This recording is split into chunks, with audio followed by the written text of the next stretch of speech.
नमस्कार मित्रांनो, सावळ्याची जणू सावली 8 फेब्रुवारी भागामध्ये सगळे क्रिकेटबद्दल बोलत जेवण करत असतात. चंद्रकांत म्हणतो, आज खूप दिवसातून मजा आली, पण सगळे असते ना अजून मजा आली असती. सारंग म्हणतो, पूल पार्टी करूया का? नील म्हणतो, पण सगळेच पाहिजे. सारंग म्हणतो, सगळ्यांना आणायची जबाबदारी माझी.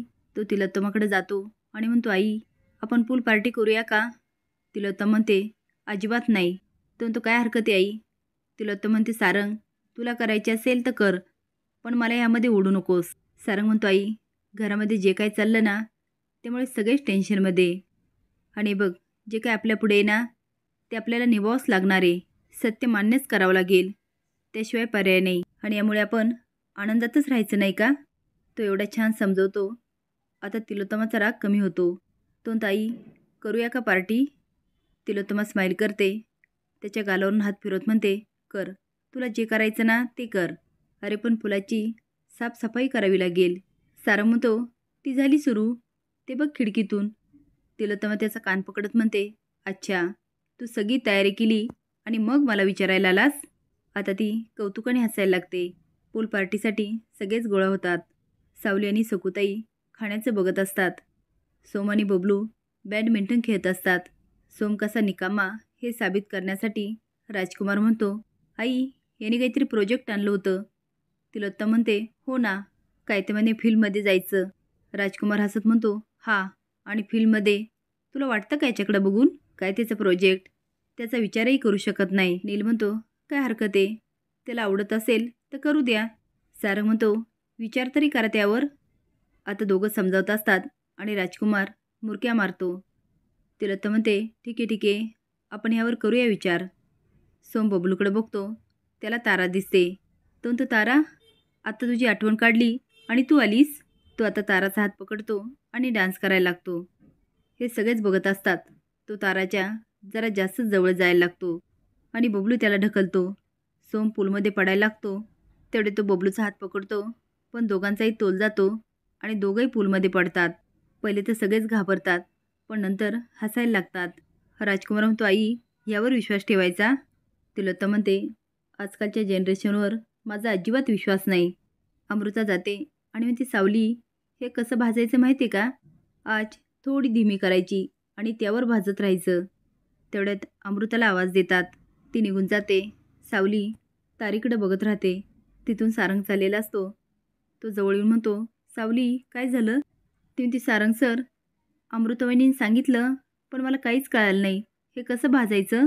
सारंग म्हणतो, सावली खूप सोपं आहे, चल मी दाखवतो. तो सांगत असताना तिच्याकडे बघतो आणि त्याला आठवते सावलीला मिठी मारलेली. तो म्हणतो, सावली सॉरी आ.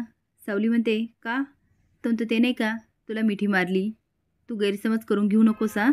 आता सावलीला पण सारंगची मिठी आठवते. तो म्हणतो, सावली खरंच तुझ्यामुळे मॅच जिंकलो, मला खूप आनंद झाला. दोघे मस्त गप्पा मारतात. सारंग म्हणतो, सावली चल आता भाजायला घे. थांब मी दाखवतो कसं भाजायचं. तो आता सावलीच्या जास्तच जवळ असतो. तेवढ्यात ऐश्वर्या येते आणि दोघांना बघते. दोघं एकमेकासोबत छान हसत असतात. ऐश्वर्या म्हणते, ती तिलोत्तमा सारखं पोरगा पोरगा करत असते.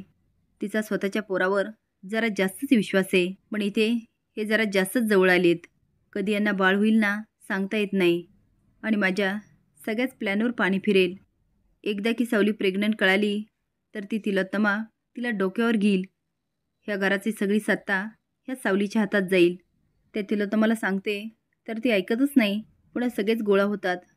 राजकुमार म्हणतो, काय सोम काय म्हणे, कुठला बिझनेस करायचा?